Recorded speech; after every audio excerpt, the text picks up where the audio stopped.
one team we haven't touched on since we moved to FTBL is Chelsea and what's been going on there. Obviously, new manager coming in, stuff is going on. Another win today, albeit a poor performance. Top 4, game in hand on teams above them. How you feeling? How you feel first couple of games? So, because performances, if anything, have been decent. Performances have been decent. Apart from today's performance was, I don't know what was going on with today's performance. Yeah. It's like Mount had to prove that Lampard is the guy, so that's why he dunked on Gerrard. But apart from that, I was watching that performance and I was like, Father, you, father. That's super frank. That's what you do. That's it. No, but what I wanted to ask in particular, the reason why I'm asking that is, have Chelsea all of a sudden learned how to play attacking football? And if so, what was holding Tuchel back? Why is that? Why is uncomfortable conversations? Why is that? Conversations. Why is that? Talk to us. Go on. The way Chelsea are playing is, with Potter, it's not a too dissimilar system to what Tuchel played, right? That's what I'm seeing. But there's more progression there, and it seems like players are settling better now. Like Loftus-Cheek is in a fine rate of form. Mount is better form. Yeah. Oba, I think it was 4 shots on target, 3 goals. Like, it makes so much of a difference of having a striker that actually can finish. And I say that to say this, you can have people always talk about Lukaku and everything and what he brings and everything, but if you look at how Oba's been with us, it's like if he shoots, okay, he's probably going to score. There's a different feeling you get. Havertz is buzzing around. Today's performance was here or there, but there's a bit more fluidity with how we're playing. Missing Reece James is going to be interesting. How we cater to that. Because this was where you lot crumbled last year, in a sense. When we lost this was like the first chip that started to crumble your season from title challenges to... Who got injured today?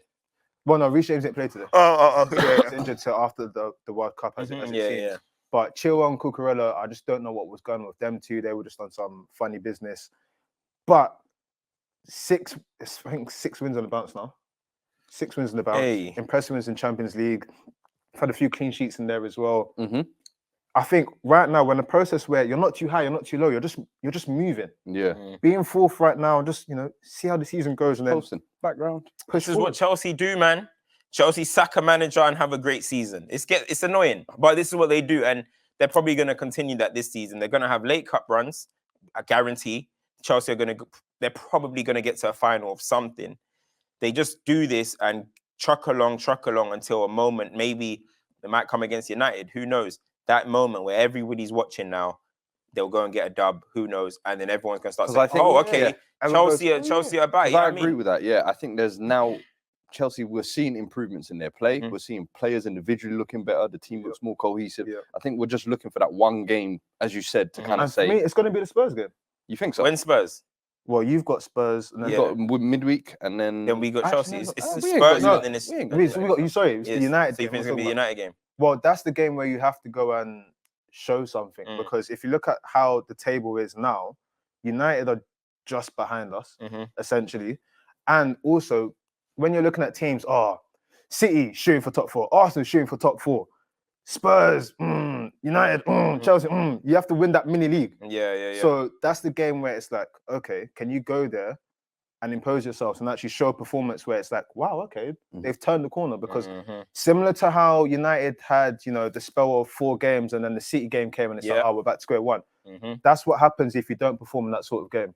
So for me, I rate what Potter's doing. You got new drip, new haircut, new watch, everything. That was fun. They're saying showing that pattern difference. Bro, that is the funniest thing I've heard. Listen, they deserve some credit for that, because the glow up is crazy.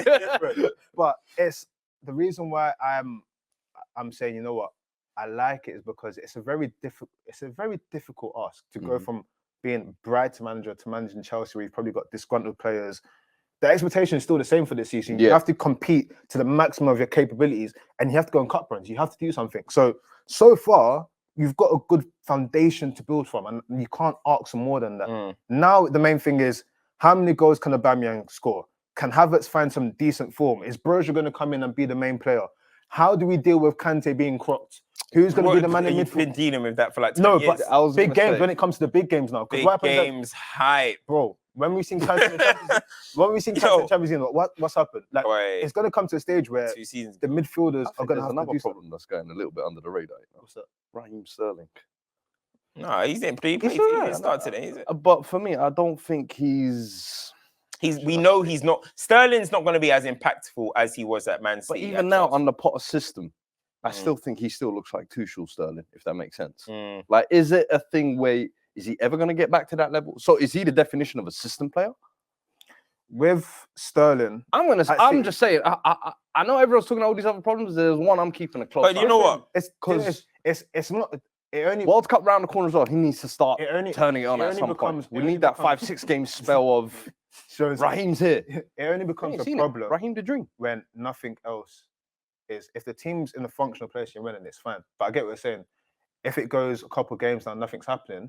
But if look at the early part of the season, he was the one that was getting those key goals for us, and it went in ways that you expected him to do it, where it was back post and everything. So he just has to be in a space where when it's time to be called upon, you do it because that's what he moved. But in a similar fashion, to what I always say about these wingers nowadays, right? Is that like it just has to make sure that the games are still being impacted without scoring. 100%. You know what I mean? Because I feel like, I'll be honest, I haven't been keeping the closest eye on Sterling, so I'm not gonna go and act like I'm mad educated on this particular guy on his form right now. But I feel like people will not see the games and then just be like, he hasn't contributed goals. Sterling's not scoring. He's mid now. He's not doing anything. But he might, I don't know. You know what I'm trying to say? I feel like that's what wingers should do. Influence the game when you're not scoring or you're not assisting or whatever. So I don't know. I think the one thing that I'll give Potter credit for is he brought in Kepa today. Well, he's had Kepa. Sorry, he's had Kepa. I said it from all around. I said Mendy's not playing again. But this is my particular thing. Now, I'm not going to go and say that Kepa is Edison on the ball or anything like that. Yeah. But every manager, a lot of managers, when they go to a new club, they replace the keeper. Arteta got his Ramsdale. Pep went through Bravo, then Edison. Klopp got his Alisson. Potter's like Mendy. Sorry, Kepa. Ten Hag, please. We need De Gea. I knew this was going somewhere. I was like, he just took him down the road. He's like, yeah. To the left. Everything you own. And let's talk to new contracts. They gave him a box saying 500, bro. Bro, they're talking That's the box to the right. Rio. We'll talk. We'll talk soon. But that's, you know what? It's a great You'll get banned from 5 Studio, you know.